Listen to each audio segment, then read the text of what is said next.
वाढवण बंदर विरोधातील आक्रोश मोर्चा 22 फेब्रुवारीला आझाद मैदानावर धडकणार आहे। यापूर्वी 19 फेब्रुवारीला वाढवण बंदराचे भूमिपूजन होणार होते, मात्र हा भूमिपूजनाचा कार्यक्रम आता पुढे ढकलण्यात आल्याने आता येत्या आठवडाभरात वाढवण बंदराचं भूमिपूजन केलं जाणार असल्याचं सरकारकडून सांगण्यात आल्यानंतर वाढवण बंदर संघर्ष समिती आणि राज्यातील मच्छीमार संघटना आक्रमक झालेले पाहायला मिळाले। पालघरमधील मच्छीमार संघटनेच्या कार्यालयात पार पडलेल्या बैठकीत बंदर विरोधातील संघटनांकडून 22 फेब्रुवारीला आझाद मैदानात आक्रोश मोर्चाकरिता हाक देण्यात आली आहे। वाढवण बंदर संघर्ष समितीच्या नेतृत्वाखाली राज्यातील मच्छीमारांच्या विविध संघटना आणि पालघरमधील 25 पेक्षा अधिक संघटना आक्रोश मोर्चात सहभागी होणार आहेत।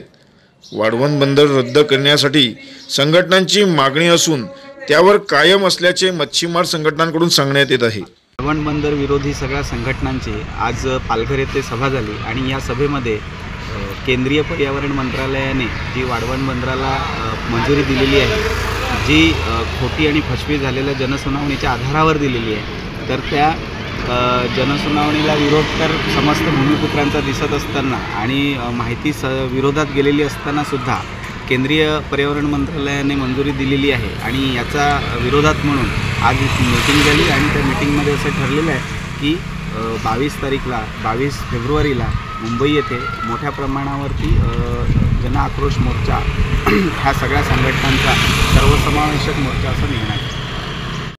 आपला जिल्हा पालघर जिल्ह्यातील घडामोडी पाहण्याकरिता पालघर न्यूज नेटवर्क हे चॅनल जरूर पहा।